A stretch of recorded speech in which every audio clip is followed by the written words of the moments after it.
My goodness, guys, let's see. Oh my goodness. What is in the vault? Will Palpatine come back this season? Is Tech Clone X right now?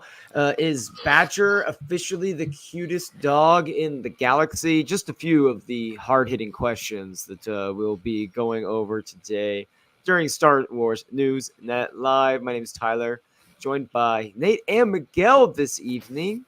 We're going to talk Bad Batch and a little bit everything else going on because we had a pretty action-packed week of Star Wars, I'd say, with a premiere, potential release dates for some new shows. How are we feeling going into tonight before we get to quick hitters? Give me how we're feeling in a word, Nate. Tired. I have Mountain Dew and whatnot. I've fought. I don't know what's got over me today. True, but yeah, I've fought to stay awake the last few hours. I'm not sure why. I mean, it's still the night is still young. I'm getting old. I'm getting really old real quick. Nate says not. Uh-oh. Looks like Tyler's having tech issues again. We have lost you in the meantime. Miguel, how you doing tonight? I'm also tired. Night's not that young here, but for very different reasons on your end. For very different reasons. Yeah. Hopefully that's the last time that I disappear into the unknown regions for this evening. Yeah. Wouldn't be surprised if it happens again. It's been a weird technology day. Any of you, Miguel, I don't think this affected, I don't really know too much about it. But Nate, do you have AT&T as like a... Oh, I read about this. Did you guys hear about this? I did, but yep, I didn't have any issues. Yeah, so I'm in the middle of talking with a parent this morning for school. And my phone just cuts out and I'm like, oh, great. Here we go. Like tech issues to start. But then my phone doesn't work at all. And I'm thinking to myself, did I get hacked? Is my information been stolen? Like I can't even log in to my like Apple ID. I can't get any sort of identity, anything working on my phone. So of course, I think that someone is now posing as Tyler Bradshaw somewhere on the internet and I am freaking out. And then I find out when I get to school that my students are like, my phone doesn't work, AT&T. I'm like, okay, thank goodness I'm not the only one with this problem. Like there are thousands of others that are joining me in hating AT&T today. But I mean, you know that communications issues can only have one cause, right? And what is that? It means invasion. I had a loss of communication can only mean one thing. I had a coworker at work who relayed to me that her kid that their kids thought that it was like a cyber invasion. So you're not totally wrong. This was their the Russians, version the Chinese. Well, this was their version of like War of the Worlds, like getting on the radio saying that the Martians have invaded. Yeah. We could have actually implemented that today if we really wanted to. These kids probably would have bought it. With that being said, quick hitters today before we jump into everything else. June 5th. Collider says June 5th is when we're getting the Acolyte, or at least that's the current slated release date for the High Republic show. Miguel, do you think this is going to stick as a June 5th release date?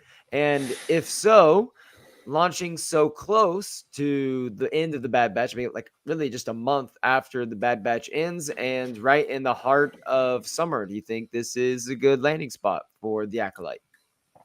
So two questions there. First of all, will it stick? I'm not sure. Maybe. Had you told me about this in October, I would have said for sure. Right now, I'm not as certain, but I have a feeling we will know very soon. Like I have a feeling they will announce this like in 2 weeks' time, maybe 3. Perfect. And probably with like, if it is June 5th, like we are now really close to the time when they would start releasing trailers and actual marketing and promotion and stuff. So I think we're gonna hear about it soon. And what was the second question again? So give me all the trailer content. And the second one was just, do you think it's going to stick? And then the second question was more, do you think this June 5th, if it sticks, is that a good landing spot? It is because summer is gonna be packed because there's like this little show called House of the Dragon, which is gonna come out in the summer. My guess is July. Last time was August. Could be either one. I mean, they're also having like some.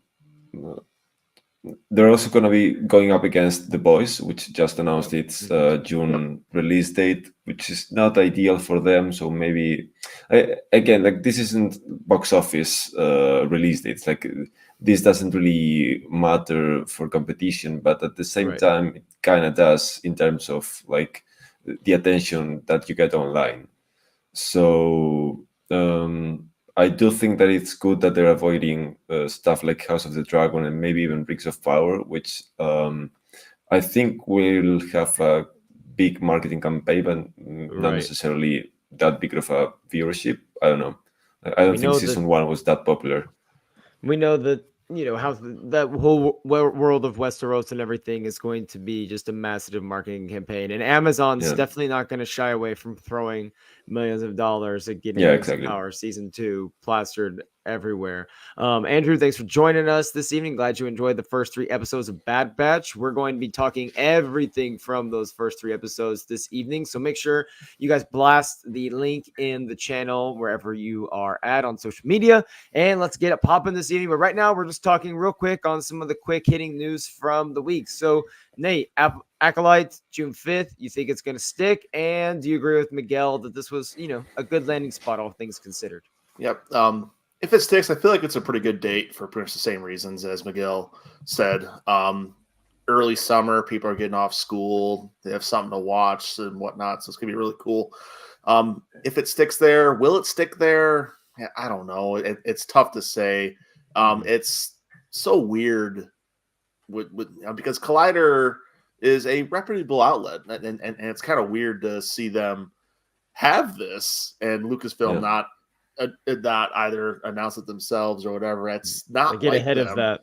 Yeah. It's not like them. So if it is real, obviously we got to get it confirmed and officially announced with trailers fairly soon, which is against what Lucasfilm usually does. They usually only focus on one show at a time. So it'll be really cool to have Bad Batch running and then Acolyte marketing going. So that'll be a really cool time for us in the news sphere. A whole lot of stuff to do. So just going straight from one into the other. It's I'm hoping it sticks, but yeah, we'll see. We'll find out very soon for sure. Okay. Next one. This is a bit of a softer. Wait a second. So a couple more thoughts that I just thought about. So go for it. What is that? What in the? Tyler, what did you do? Do anything. Is it your birthday, Miguel? It's not, but you know we can rule with that. So first of all, June 5th is around the same time that Loki season 1 debuted back in 2021. So I think that was like June 9th or so, and that was like huge for Disney Plus. So they have a good track record on that. And second of all, maybe I want to get your thoughts on this. I'm not sure what to think about it yet, but if this is so, I think we were all thinking later in the summer, right? I think we were all guessing maybe late July, sometime August. Right. I think that was like the educated guess on this. Maybe because of Bad Batch, maybe because of whatever. Also, the strikes that delayed stuff, they didn't push back the principal photography on the Acolyte, but they also had some post-production work that needed the actors. So there was like a lot of uncertainty around that step, those stages of the process. So if it is June 5th, and we assume that Marvel's the Agatha series is going to be around Halloween, which I think is a good guess. What happens with Skeleton Crew? Does that move into early fall or like late year? Because it could go either way for me. Yeah. I don't think it's going to impact Skeletor. I still think they're going to have at least the end of that series be pushed around Thanksgiving time and towards the end. I don't think they're going to change it drastically. Personally, I think that series might need a little bit more work too to get it ready, based off of the lack of everything we're hearing. So I genuinely think that they're still wanting to do kind of a holiday push for Skeleton Crew, and I don't think it would get bumped up in my eyes. But Nate, what about you, real quick? No, I mean Agatha does make sense for the fall, October, and then right to that Skeleton Crew maybe December. That's what I'm thinking. I've been thinking December for a while. Yeah, I still think we'll get it this year. Yeah, it's still, it doesn't seem like it's that high a priority. Based on what everyone's saying though, like Marvel and whatnot are really happy with Agatha, so I think that could be a really big series for them if it hits, and so we'll I mean, I just have a hard time believing that they will have 6 months between one show and the next one, but for sure. Yeah, I don't know, because if Acolyte is in June 5th, that means it'll wrap up, because it's 8 episodes, right? 8 episodes. It'll wrap up end of July. Mid-July. Yeah.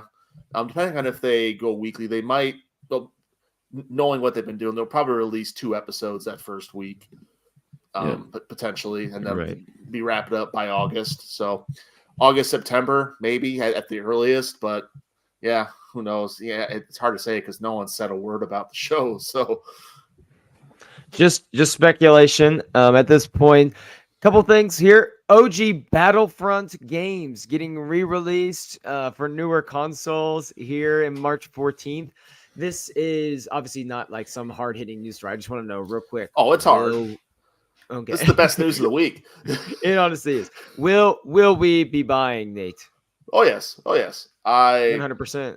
Oh yes, I meant to tweet out yesterday and engage interest about getting community games going with our readership and whatnot, because this is awesome. It's just absolutely. As much as I've enjoyed the latest Battlefront games for the most part, man, those original games just meant so much to me, and clearly so many other Star Wars fans across the world. So I can't wait for March 14th. That's gonna be a lot of fun. Absolutely. Miguel, did you play Battlefront, the OG Battlefront games at all? So I guess I should have brought props for this one, because I have 3 Star Wars games. Like, I have a PS5 over there and 3 Star Wars games. One of them is the Fallen Order, which I have completed like 15% or so, like not much. I have Survivor, which I haven't even opened yet, and I have the Battlefront 2, which is the new one, like the latest the newer one, Battlefront 2. Which was I bought secondhand, and I haven't even popped it in yet. So probably not on March 14th I will be buying this. Maybe at a later point. I need to. This maybe you want to get a PS5 so bad, because that. Well, it's on every platform. It's going to be on like every platform. So right, but here's what I'm telling you is that I need a PS5 because there's other games that this is adding to the list of things for the PS5 that I just absolutely need to have, like Jedi Survivor, the new college football game that comes out later this summer. Like I gotta have these things. Hogwarts Legacy I want to play on the PS5.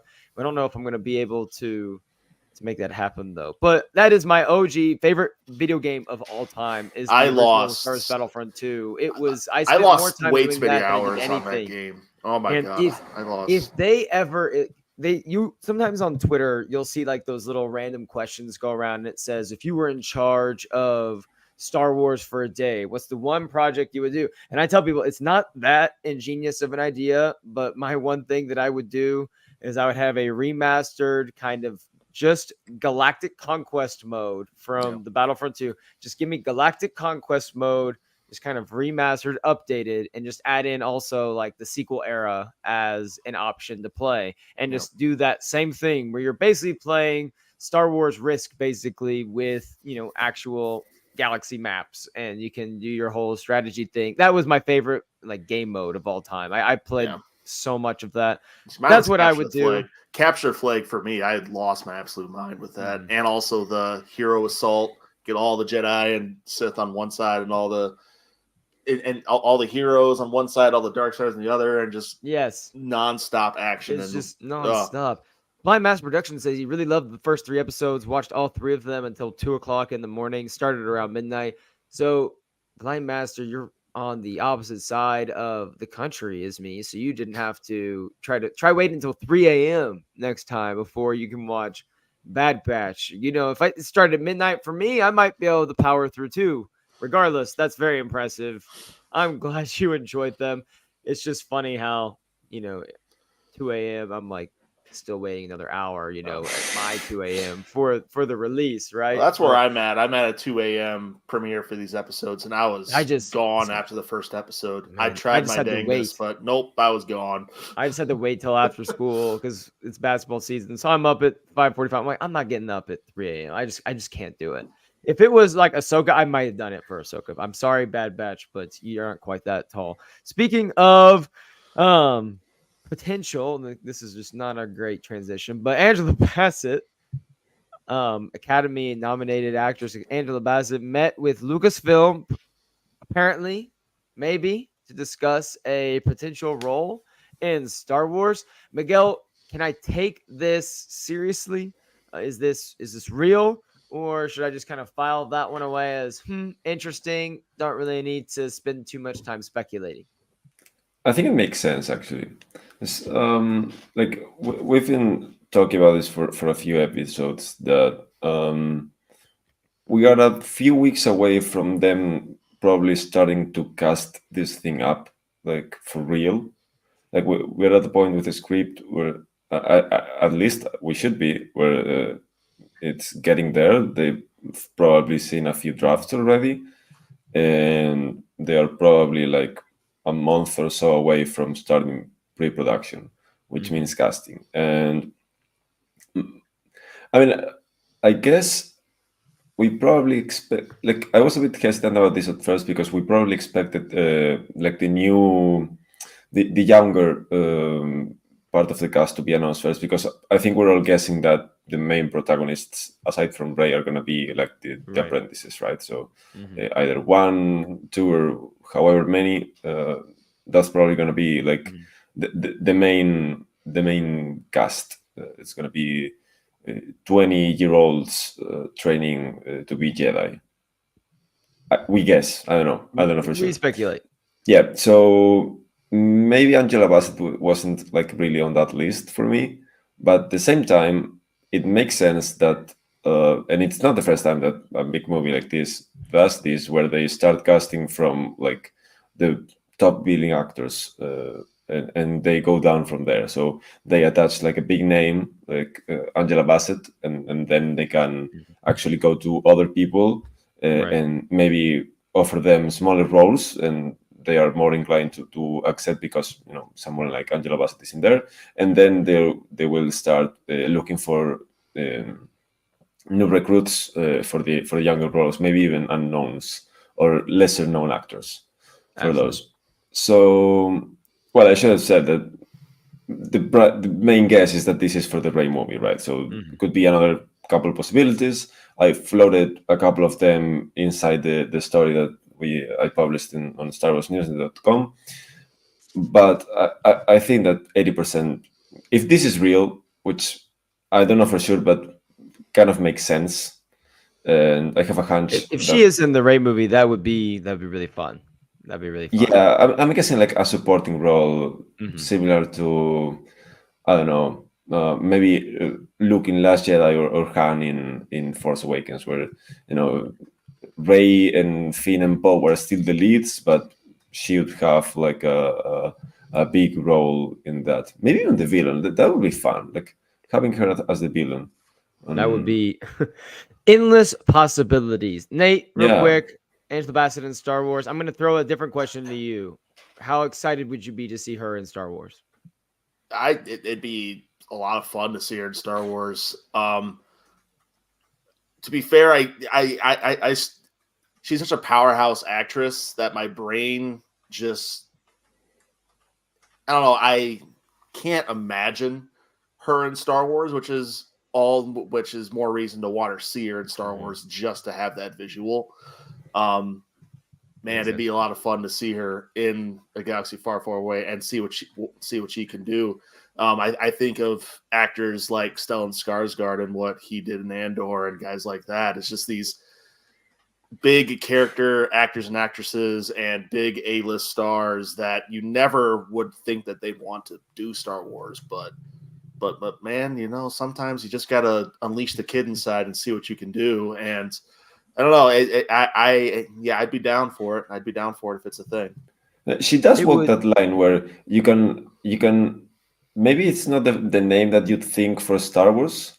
Like, let's say, you know, you never see Tom Cruise doing Star Wars. Like, that's not even like would he want to, but rather the face, Tom Cruise's face on Star Wars doesn't match. No. But maybe Angela Bassett is not the first name you think of, but once you think about it, she kind of fits in.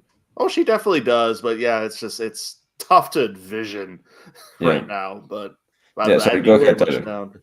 I'm sorry, I just got an image of Tom Cruise just sprinting somewhere on a planet in Star Wars, just doing his classic run. Like, I don't know if you guys have ever watched. There's just those random YouTube videos I find. It's like a mashup of Tom Cruise sprinting in his action movies, and it's just he has that just it's very defined. Like, you know, it's him running when you look. I just imagine like, oh. It's like, Tom, we have to get the plans or something. And he's just doing his sprints, and the music hits, and somehow the Mission Impossible theme gets thrown in, and I could picture it now. But let's not wait any longer. We have so much to discuss. The Bad Batch was absolutely bonkers, I felt like, from start to finish. I'm not saying it was the best 3 episodes of animated Star Wars we've ever had, but I thought it was a really fun to start to what should be a very exciting season. So we had 3 episodes. We had Confined, a different approach, and The Return, I believe, were the titles of. No, that wasn't. I don't think the third one is right. No, I don't know about the other two. The third one was Shadows of Tantis or something. Shadows of Tantis. Yes, sorry. What did I get Return from? Oh, that's episode 5. That's in like later 2 episode. weeks. And that's a different approach. And so yes, Parts Unknown, Shadows of Tantis, completely butchered that. I don't know. This is what I tell you. I'm tired today. With that being said, I did get the first one right, which is Confined. And to me, this is my favorite episode of the 3. Starting off, I'll just say that I want to know. We're not going to just break down and just go into a full deep dive. I just want to know real quick, what was the relationship that Omega had in episode 1 that stood out the most to you? Was it how she interacted with Nala Se? Was it how she interacted with Crosshair? Was it with Emery, the clone woman that's talking with her? She clearly is, kind of that persistent, hope throughout that episode, and she's impacting everyone she comes across. But which kind of character do you think, in terms of her relationship with them, stood out to you as the most interesting, compelling, for whatever reason? Miguel, I'll throw it to you first. Okay. I'm crossing off Crosshair. I think we've seen some of that in previous seasons. I think that was like a natural continuation of what we've seen before, so I wasn't too surprised about that. And maybe this is because I'm not remembering previous seasons that well, which admittedly I haven't rewatched. But I was a bit surprised, pleasantly surprised with her other 2 relationships, with Nala Se and with Dr. Carr. You could also say Batcher the dog, if that's where you want to go as well for relationship. I guess we should not be too rude and not include Batcher. Yeah, that was nice. That was nice. Yeah, that was nice. Yeah. So you're going with Nala Se, Emery. What about you, Nate? For me, I'll go the other one that we haven't talked about yet, Dr. Hemlock. I just love me a good villain, and he is such a slimy little.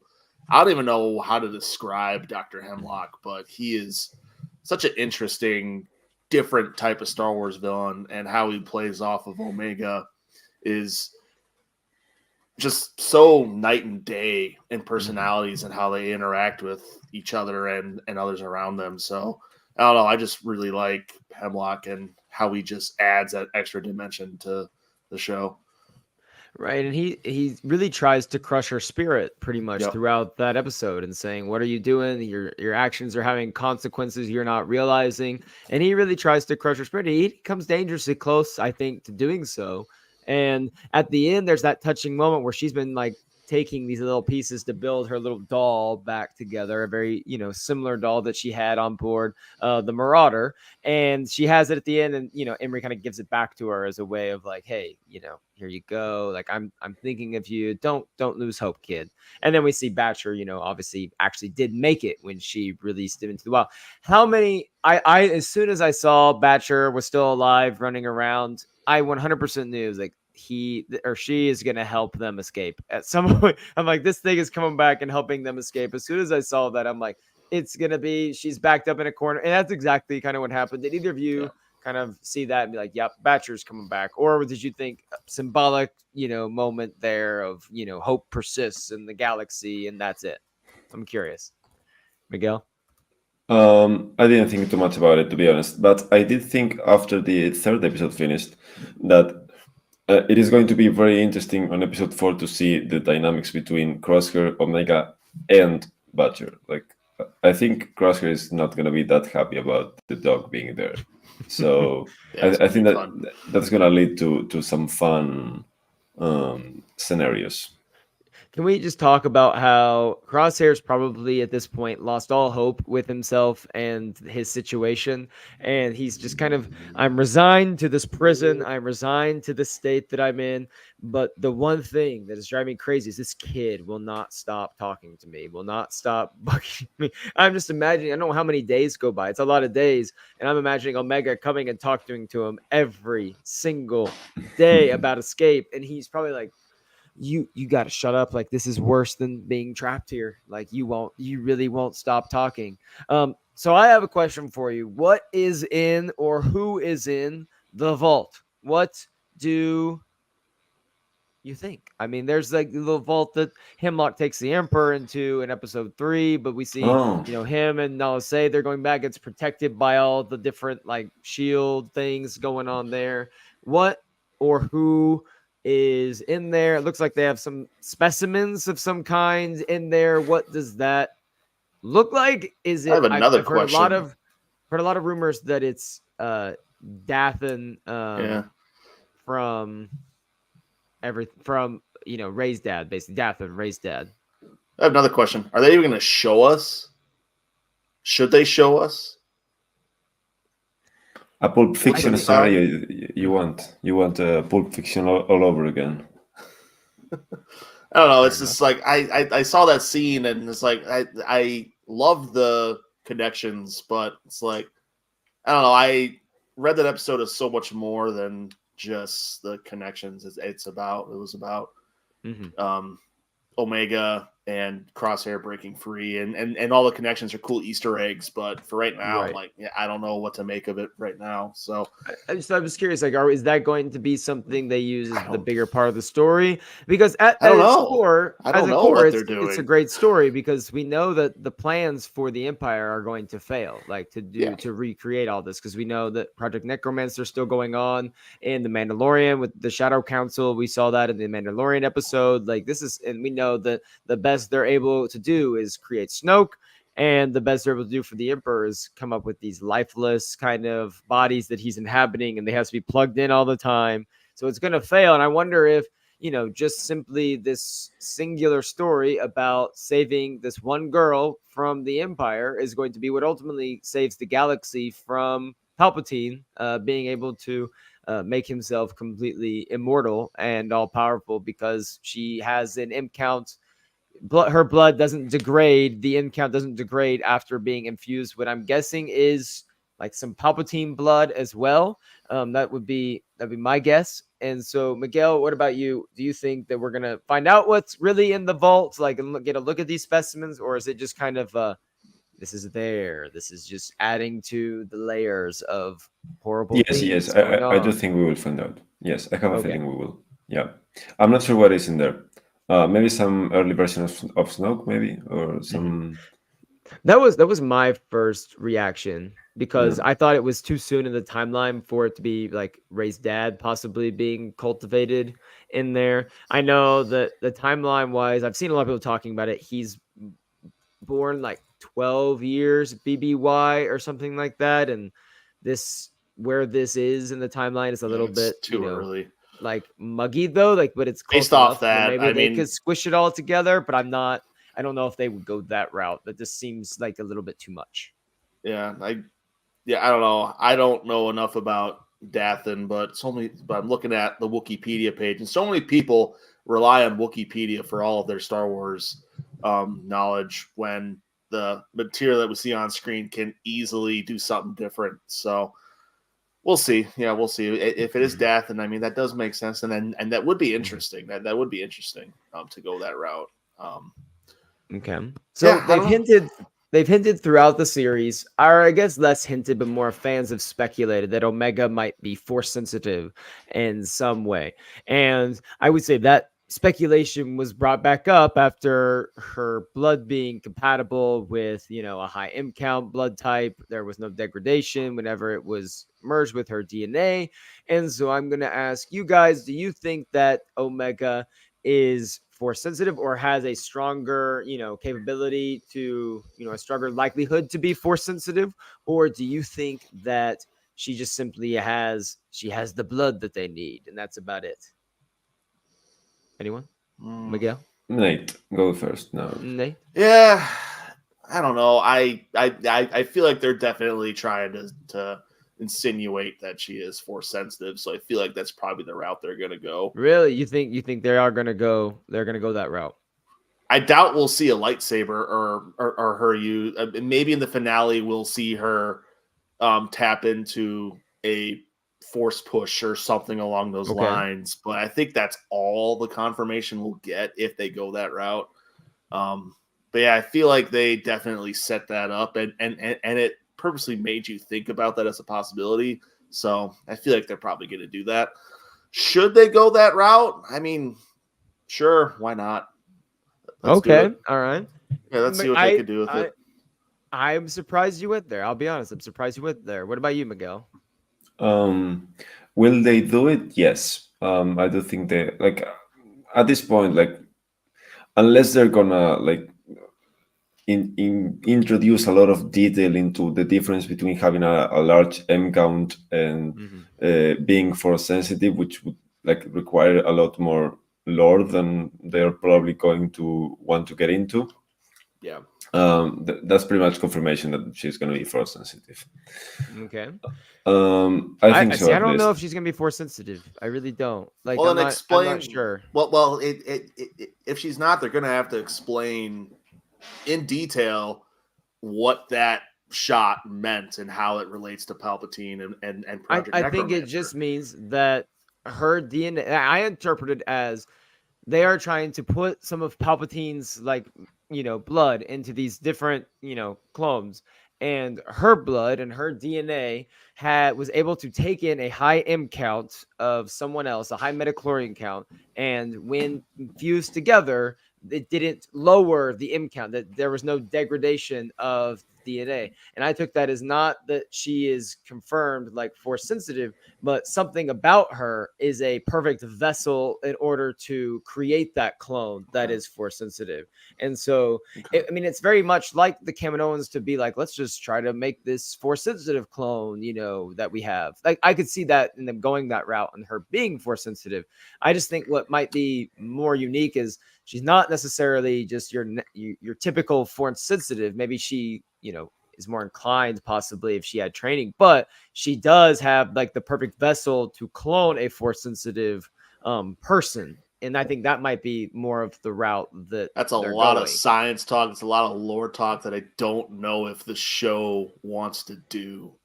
But they spent half the whole episode just talking about M counts and blood types. They didn't really. It was only a few throwaway lines. How much of a stretch is it really just to say Omega is the perfect vessel for a clone, something that, and just leave it pretty much at that? I don't think that's that big of a stretch. So honestly, I would rather them do that. That would be the ideal route for me. Yeah. Because I think it is too late at this point to introduce a force sensitive clone storyline into the show. We're pretty much into the third act of the story now. Yep. And I think that this is something you kick off the show with. Like a force sensitive clone pretty much changes everything we know about the clones. So yeah, now we kind of already did the same thing. I mean, it basically the Mandalorian was basically the start of that because the Empire wanted Grogu for the exact same reasons they want Omega for. So they basically already did that storyline where they're trying to get someone like Omega now, and now they know that Grogu is out there. So I disagree a little bit, because I think perhaps with Grogu was they had the force sensitive being. He's the force sensitive being. They're taking the blood to put the force sensitive being. Well, I think Omega is the vessel that they would want to put someone like Grogu's blood in order to try to create the clone archetype. Way too much for the Bad Batch to do. That's way too much to try to explain and make sense of. That I don't think they. I disagree. I don't think it's much to explain. It's just like they said, it's like her blood was able to be compatible with an imp count. Like that's just as simple as just she's like a blood donor match. Like, you know, she's a good donor match for this organ transplant, whatever it is. Like I don't think it's that deep. But Manslayer says that there were some hints of her force sensitive in season 1. I'd love to know I keep seeing a lot of people saying that there were hints at her being force sensitive in some of the early seasons. I don't see that. Like, I'm curious. I haven't rewatched the show, so I can't tell you. And I just rewatched it, and I didn't take it as force sensitive. I took it as maybe she has certain clone enhancements similar to that of the other clones. Like maybe she has some enhanced senses like Hunter does, or she picks up on things really quickly. And I don't know. I didn't take that as like, oh, she might be force sensitive, and more of like, she's just a super awesome clone. And I don't know if you guys have thought of anything like that, or if you've ever been on the train that Omega was force sensitive. I'm curious.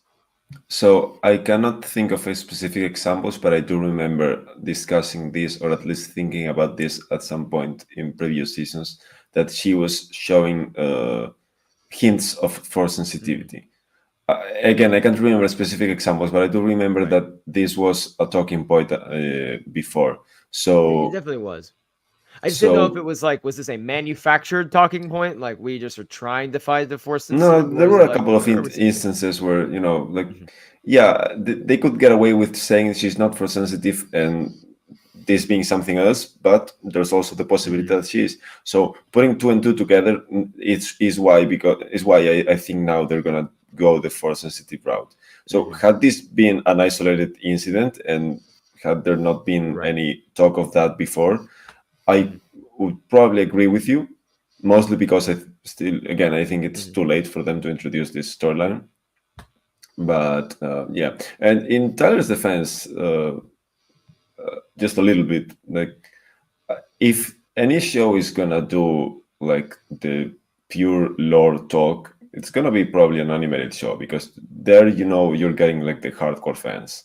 Like in Ahsoka, maybe not Ahsoka as much, but in some of the live action shows, maybe you would lose some of the casual viewers with some of these more specific scientific talk that you guys are talking about. And maybe something like the Bad Batch, similar to how Rebels also dealt a lot with more specifics with Force and the galaxy lore.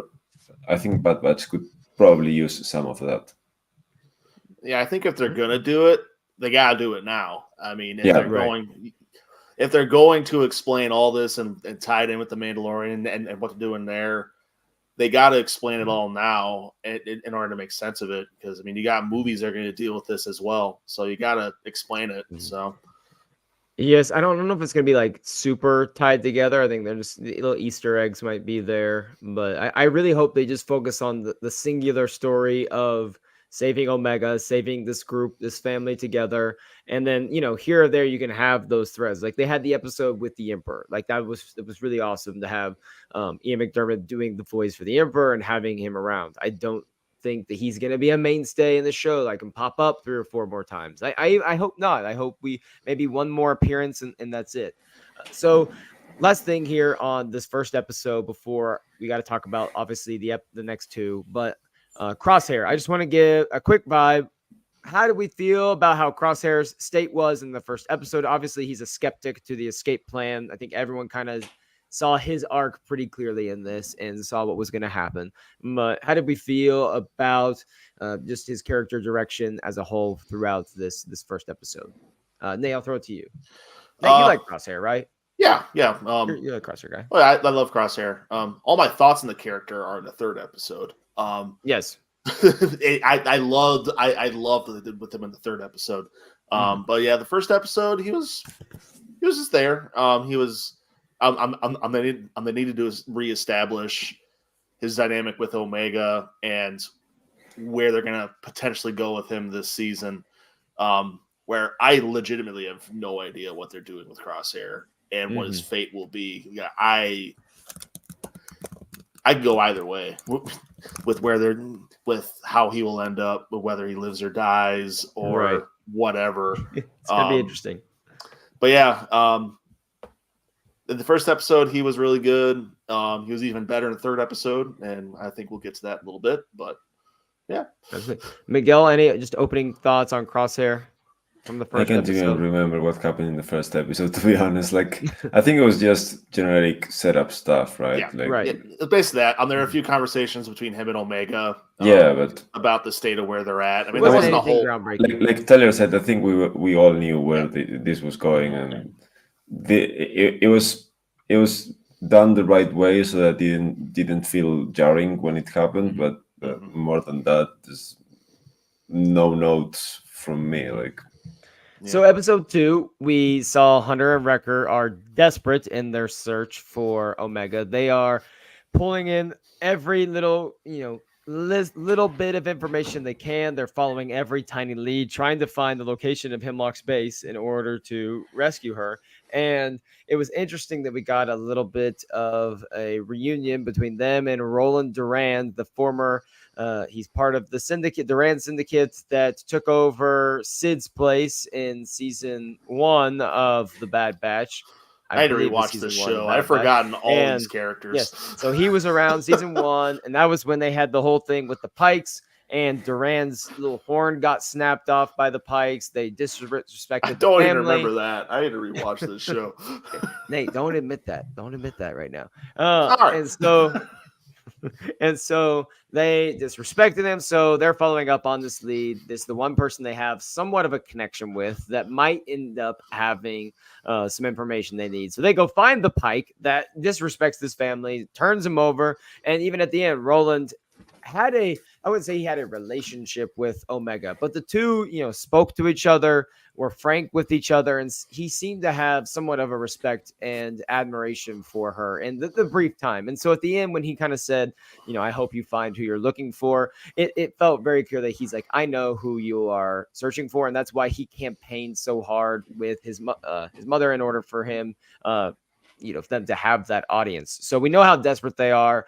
I want your guys' thoughts on Slithervines, because we have these evil, like zombie plants multipliers here in Star Wars. And I feel like High Republic fans felt like, in the back of their minds, they were like, it'd be really cool if this was like, the Drengir at some point in Star Wars. This is like the soft launch of sentient plants in Star Wars. And anyway, I thought the Slithervines were pretty cool. We had the Kraken Slithervine in this episode as well. And also we had the return of Daniel Logan voicing Mox, the clone. I thought that was his voice whenever I heard him speak for the first time. So I thought that was really cool. So let me tell you, give me your thoughts on just first Slithervines. Very random thing to talk about this episode, but I don't know. I was all in. I'm all in. Miguel, Slithervines. We pro or against? I didn't care for this episode. Not even the plants. Sorry. I knew you were going to say that. I knew you were going to spoil. Sorry, not a High Republic guy. No. Well, as someone who is like super into The Last of Us, and you have these like fungus things that are taking over, you're telling me that don't touch, like every time in The Last of Us and they touch the little pot, like everyone becomes aware where they're, tell me you didn't at least enjoy the fact they touched this vine and suddenly all the vines know where they're at and they're running for them. Yeah, but I don't care about the monsters in Last of Us either. Like I'm there for the characters, not the monsters. I'm trying so hard, Miguel. I'm trying so hard. I mean, it is what it is. Like, Yeah. sorry, I thought this was a very generic episode. Like, they have the MacGuffin, they have to get the MacGuffin to get the thing. Right. They have to run through some monsters, and the monsters are like maybe not something we've seen before, but also something we have definitely seen before. Like, sorry, that was pretty generic and pretty much useless in the grand scheme of things in the first 3-episode arc. Like it added nothing to it. Sorry, I'm guessing where things are going now. Like they're gonna stumble upon Omega and cross her at some point. Oh, it's gonna be a random reunion, and it's gonna be really fun. But still, like didn't do this episode. Like could have skipped it, and probably the 3-episode arc would have been much better. Like I didn't care for this one at all. Random idea. That's fair. That's fair. A random idea, and we can talk about this later if we talk predictions. But because Omega and Crosshair are gone, and they won't be able to find Wrecker and Hunter without some magical thing in the Force to reunite them, Hunter and Wrecker are probably going to learn about Tantus. They might get to Tantus, realize they're not there, and get stuck there. Yep, and then all of a sudden, Crosshair and Omega have to break into Tantus to save them. That feels like too much. I don't know. It feels like too much of a switch. I can't. Oh no, man! I don't think it's going that honestly, direction. though, could they not just reunite at Pabu, like the island? Like Omega knows probably about are. Pabu. They probably are. Knows that, and I'm overthinking it for sure. I'm overthinking it, but I don't know. I just want more chaos to happen because they got out before they could get broken out. I don't know. I'll be honest. I really liked episode 2. It just felt like I like animation Star Wars in large part because you will have some of these episodes like episode 2 where you know pretty much where this is going. I know what's kind of going to happen, but it's nice to sit back and kind of enjoy just kind of a random. It wasn't a side quest because they're on the main mission, but it wasn't necessarily them against the Empire. It's just we're going against these random plant monsters. Like that's some of that stuff is only stuff you get in animated Star Wars. You don't get that in the live action shows necessarily as often because there's Mandalorian has a few words for you on that front. Well, okay, like ice spiders and things like that in Mandalorian, sure. But to the degree that you get that in animation Star Wars, like not quite as much elsewhere. Like, so I really appreciated it. And then I laughed out loud when Wrecker laughed when they had to drop the full crate of explosives inside of like the Kraken. I'm just calling it the Kraken, so they're mine. That just touched my heart, and I just thought the story of the young clone cadets. We don't see a lot of young clone cadets very often in the Clone Wars or in Bad Batch, and so having that also be a little bit of an element in there, and Hunter just becoming the universal clone kid dad for all of them out there, I thought was pretty fun. But I agree in terms of the 3 episodes, it was probably the most meaningless of the 3. Nate, where did you stand on episode 2? I mean, I'm probably more on the Miguel side of things. It was fine for what it was. You could sit back and watch it, but I didn't really think much of it. Besides the moment when I saw the Kraken thing come out from the depths, and I just thought to myself, if you had told me back in 2008, when the Clone Wars movie came out, they would evolve that style of animation to what we see today, right? I would not have believed you, because everything that we're seeing today stems from what they did in those early Clone Wars episodes and whatnot. Mm-hmm. It's just a constant evolution. So I just marveled at the animation and the visuals that we got from that episode and the show as a whole. It's like, wow, we're really kind of spoiled with the animation of the show. And yeah, so that was what was pretty much running through my mind in that episode, and not really a whole lot else, if I'm being totally honest.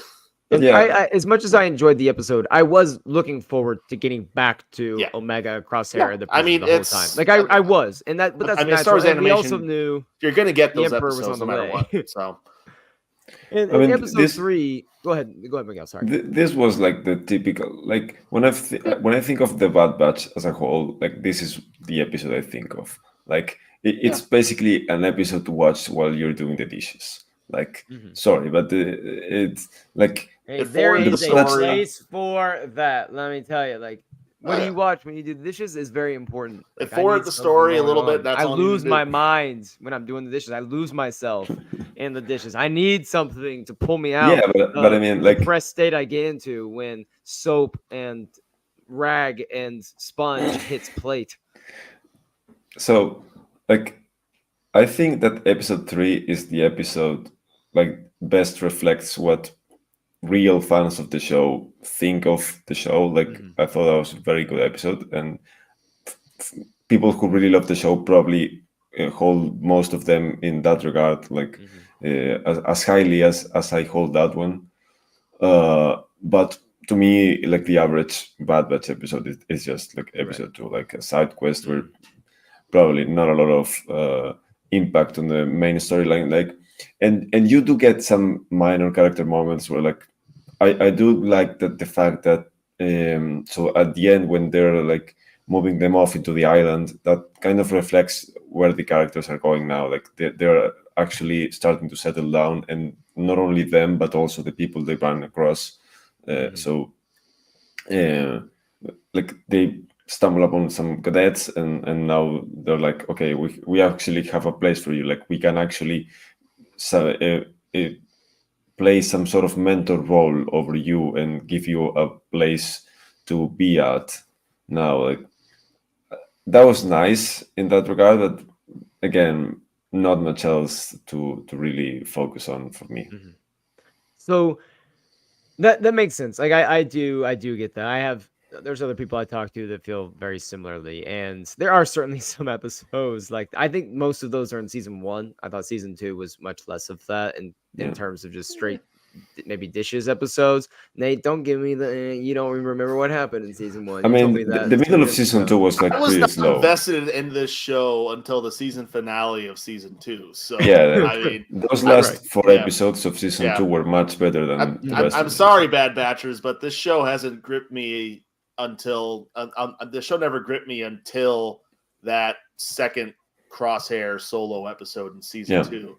So, but anything before that, I know nothing, and I consider everything, as Miguel basically said, they're all dishwashing This the episodes. shows for Nate started with like War Mantle in season 2, like basically is what I'm hearing. Fair enough. Fair enough. So episode 3, that's the big one. Like that's the big one. You get Palpatine, coming to Tantus, coming to Hemlock's lab, and you just something about just hearing Ian McDermott's voice. I guess maybe not even just hearing his voice, but knowing the voice is coming, and then also just knowing Palpatine is about to arrive. There's just you sit up a little bit straighter, in your chair. You lean forward a little bit. You turn up the volume. It gets a little quieter. Your breathing's like starts to get a little faster because the presence that the Emperor has is second only probably to the presence that like Darth Vader has in Star Wars in terms of just that the aura around the character. And so that alone was enough to make this one stand out amongst the crowd. And then of course you get into just the time crunch where they would flip back and forth to Omega's blood in the vault just slowly as your way of keeping track of how much time has passed in the episode. The desperation on their part, Crosshair's kind of arc in this episode, everything about it just was gripping from start to finish. So I don't have just like a straight question to ask you guys about this episode. I just want to know one, thoughts on the Emperor, and two, just give me your rundown for this one. Just give me your whole spiel for episode 3. And Miguel, we'll throw it to you first on this.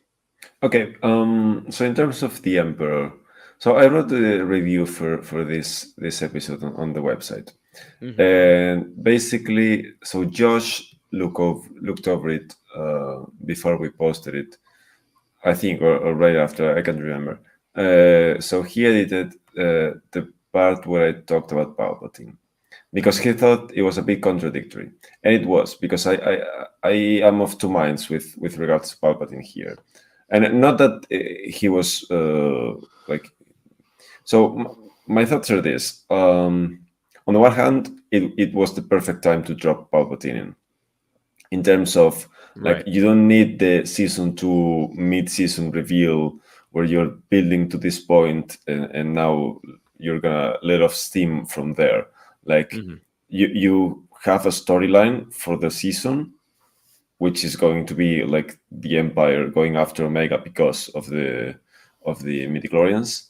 Okay. And the perfect gateway into that storyline was throwing Palpatine in. Like that made a lot of sense in terms of story, and that should be the most important thing when you're writing a show, the story. Yes. So that made a lot of sense to me, and also like this isn't going to be like the only cameo of the season. We know we're gonna have a Sash Ventress. We know we're gonna have Cat Bane.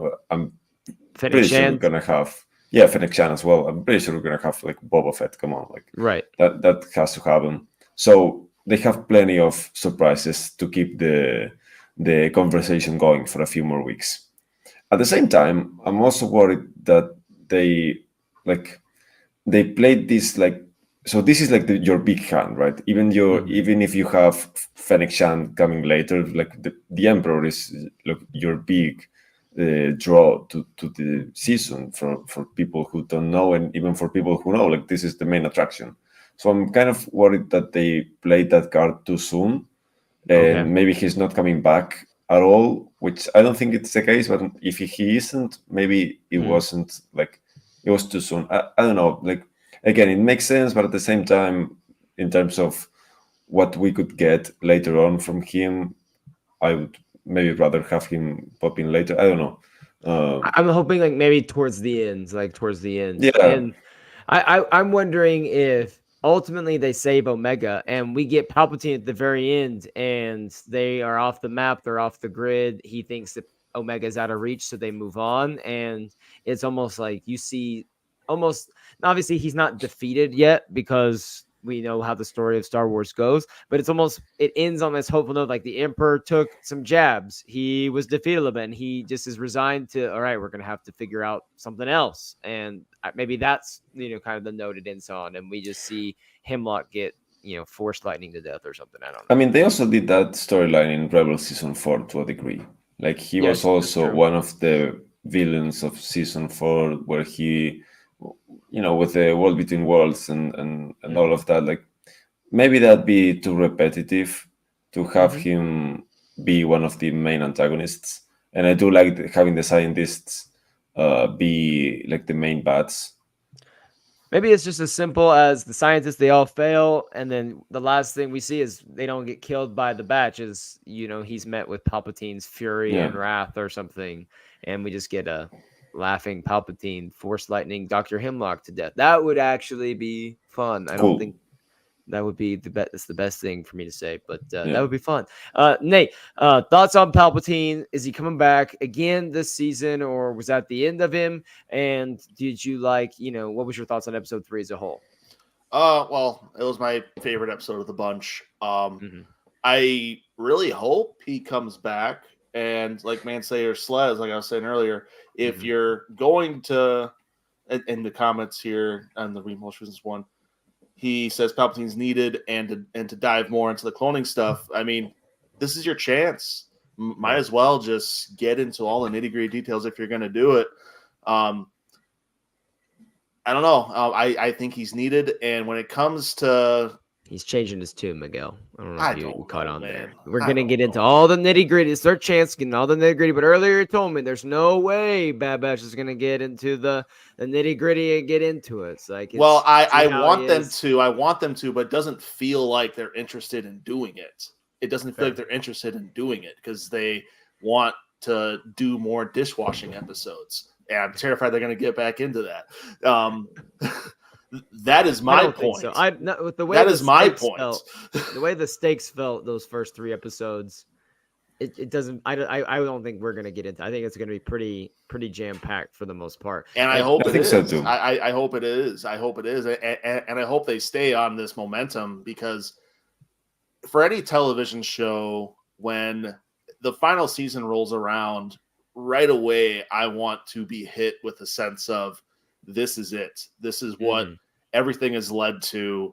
And Palpatine, he is the final boss of Star Wars. So it doesn't get more sense of finality than bringing him in right away. So I love that we saw him right away. And I hope he does come back. And I hope we do get all the answers that we've been wanting for ever since The Mandalorian back in 2019 and whatnot. Mm-hmm. I hope we do get it. I just don't know if they can. I don't think we're gonna get those in this. I think they're gonna be more into that somehow into the Mandoverse stuff when they finish some of that up. But I will say I think the level for the I refuse to call them the dishwashing episodes. Some of the softer episodes, I refuse. You coined the term, man. For myself, for myself, and Val and all the other Bad Batch. I refuse to do that.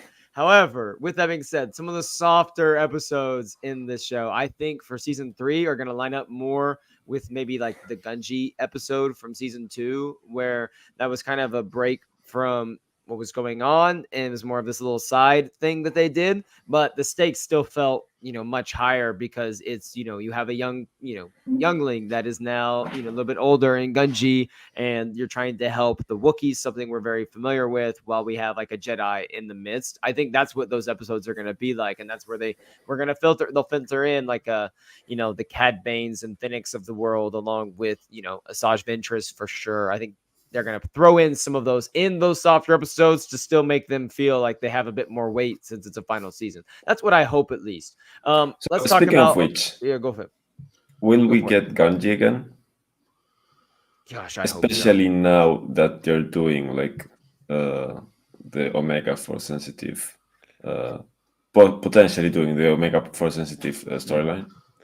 It'll be a lot of fun, and he had a big impact on Omega. Like later in the season, you see her trying to meditate like Gunji did. She's like, it doesn't really have the same effect, for me as it does for him, but I'm still trying to do that anyway. And you just see like she took something from that, and I don't know. It'd be fun to bring the Wookiee back. He's an easy character to bring back too, like because he can just be there. Like he doesn't have to have a pivotal role or anything. Nate, are we gonna see our favorite animated Wookiee Jedi back in business?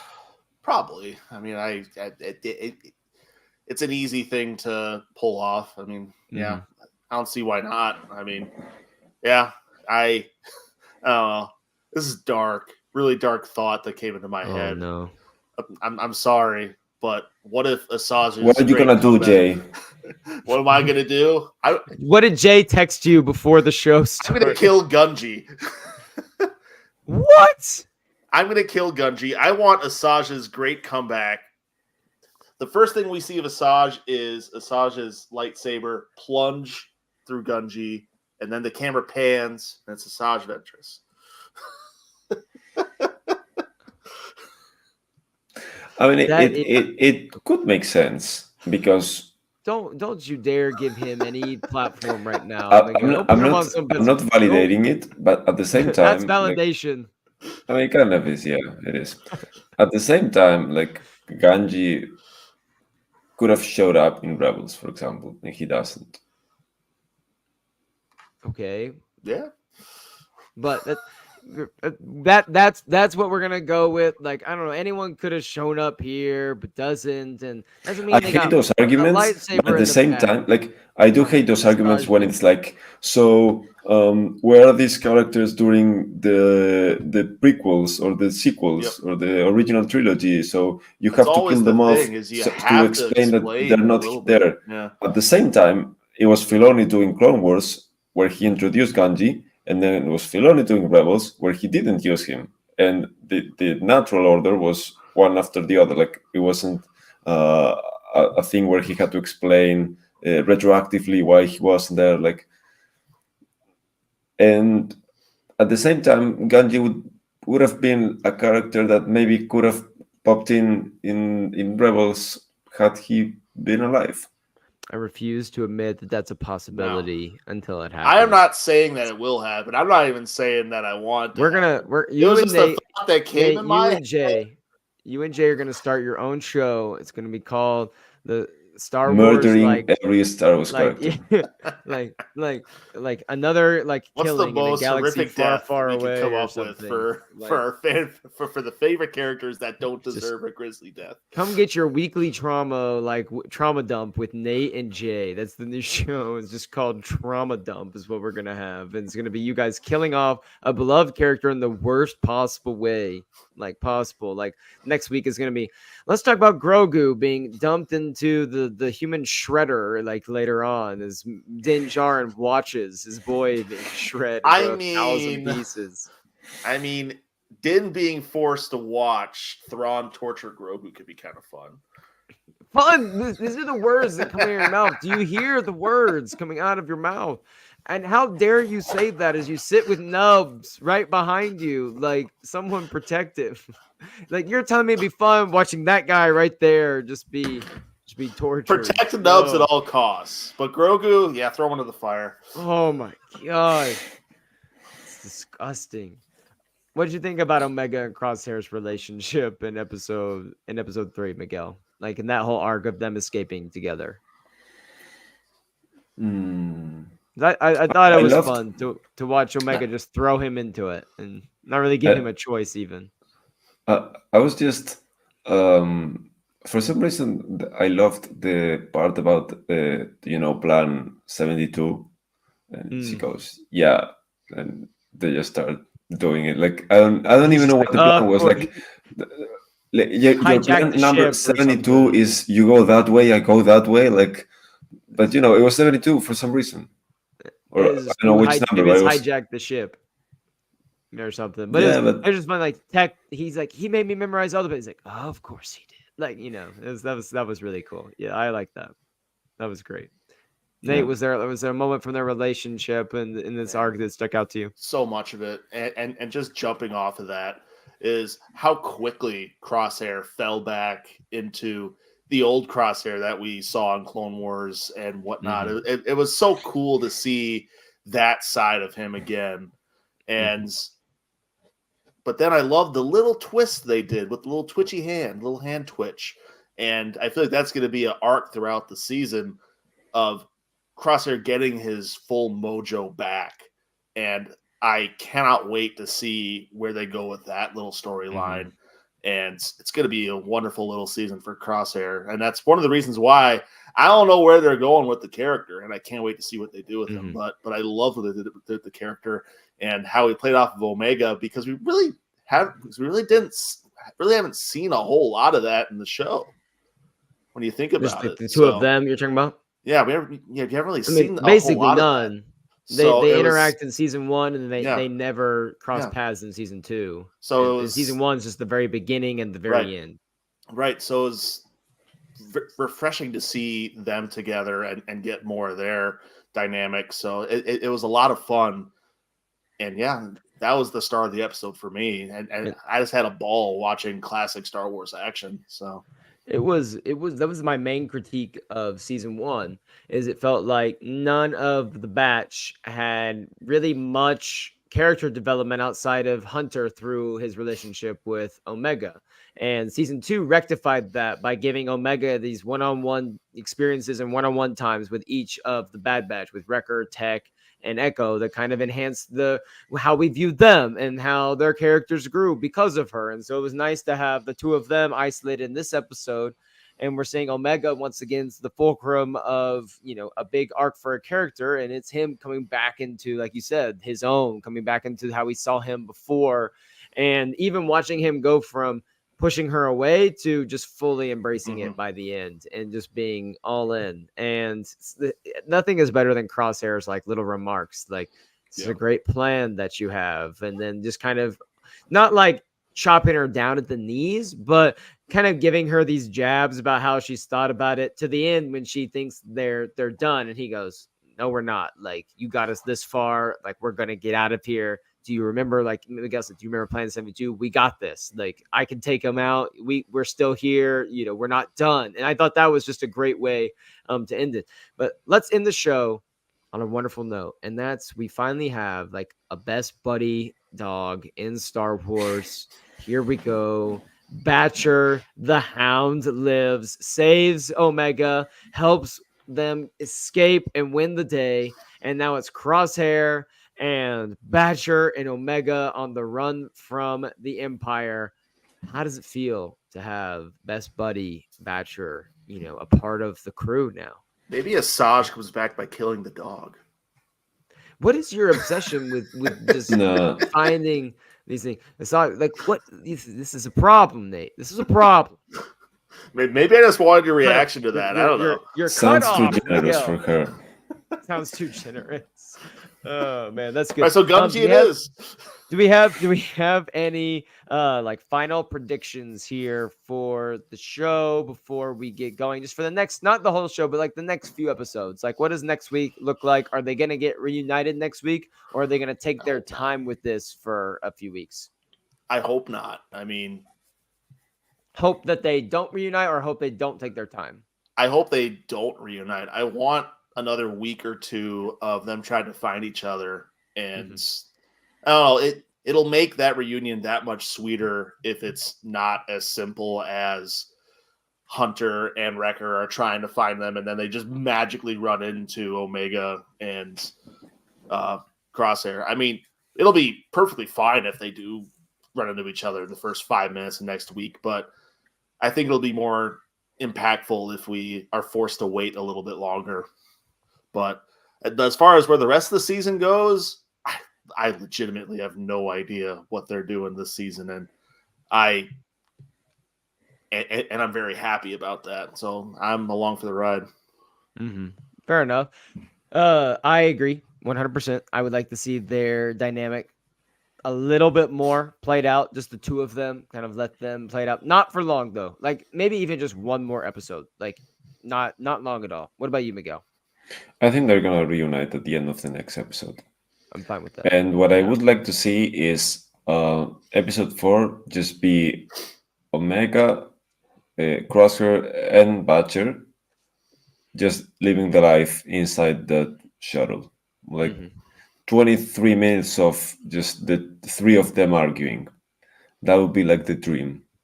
I love how he said like the three of them arguing, like Wrecker or Crosshair and Omega arguing. You just have Badger just barking in the corner. Yep. Like we said, the three. Well, it could be like a situation where Omega is trying to get Crosshair to go to Pabu or wherever because she thinks that they could be there, and Crosshair wants no part of reuniting with the others, and that could be an interesting arc as well. Last thought here. That's a good point. That's a good point. That would be an interesting road to go down.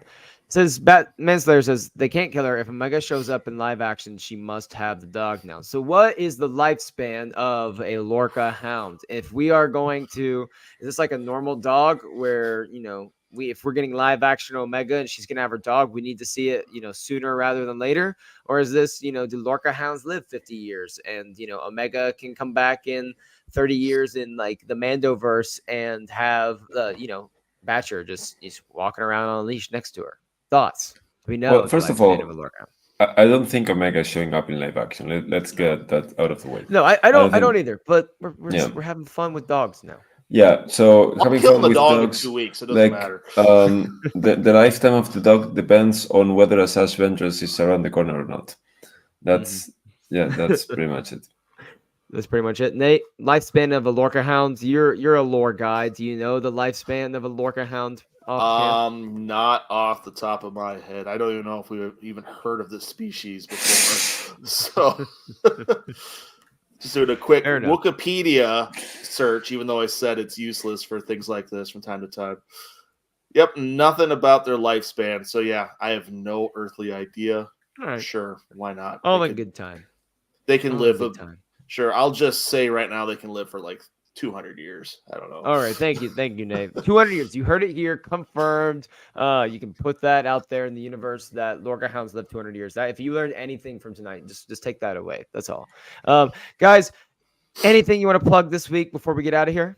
Nate? I do have one final thought. Sorry, go for it, Miguel. Go for it. Sorry. Because I would be remiss if I didn't mention this. So this is my new favorite line of all time in Star Wars. So it's during that final battle when Omega gets onto the ship and one of the stormtroopers gets onto the comm and says, The prisoners hijacked our shuttle. If that doesn't sum up the whole show in 5 words, I don't know what does. Like soldiers admitting to the superior that the prisoners hijacked their shuttle. It's That's just completely, utterly useless.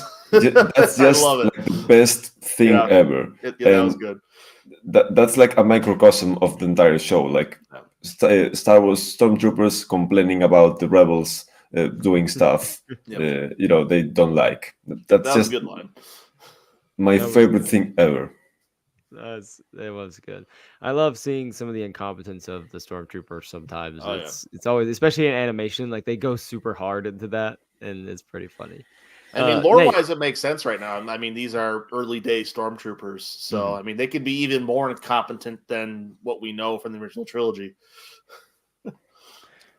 I mean, it doesn't take over my favorite, like the funniest Star Wars line, which is Alec Guinness saying, "No, only stormtroopers have such high precision when shooting. Like nobody else could have been this precise with their blaster." Like, it's a great line. It's a great line for the movie, but the moment you see that line in practice, it's like, the best. It's like, what are we doing here? Oh man, what, Nate? What do you want to plug real quick before we get out of here? Oh, anything this week? I don't know. I'm just living life. You can find me on Twitter, Nate_Manningham. Also writing about all the latest books and comics on Star Wars Newsnet, so check all that out and whatever else I can find. I'll probably be tweeting some stuff about Young Jedi Adventures soon over on there, or maybe the Star Wars Newsnet Twitter page where I kind of taken over and made it my own. So who knows? But yeah, that's all I got. All right. What about you, Miguel? I want to plug Nate's tweets on at Star Wars Newsnet because they are the best. Some of them are pretty awesome. Yeah, they're pretty awesome. I'm trying. I'll never get the account viral like some of these, but I don't know. You never know. I mean, I love them. In terms of what I want to plug, just StarWarsNewsNet.com and also MovieNewsNet.com, where I'm also very active. I have a couple shows on Netflix lined up to watch on my screeners line, so I'm going to be reviewing those soon. So stay tuned for that. I don't know, just my regular Sunday piece on Star Wars Newsnet, which is going to go up on, Sunday. Yeah. Awesome. And you can check out YouTube for more Star Wars content coming in. Brian and I will be recording the next episode of the Timeline Show tomorrow. So I'm excited to drop that next Monday. So make sure you check that out. And you can catch us here every Thursday night. Always be tuned for Miguel's Sunday piece coming out in a couple days. Always a great read every single week. Appreciate everyone for stopping by and chatting with us this evening. Looking forward to talking more Bad Batch and who knows what else next week. Until next time, everybody.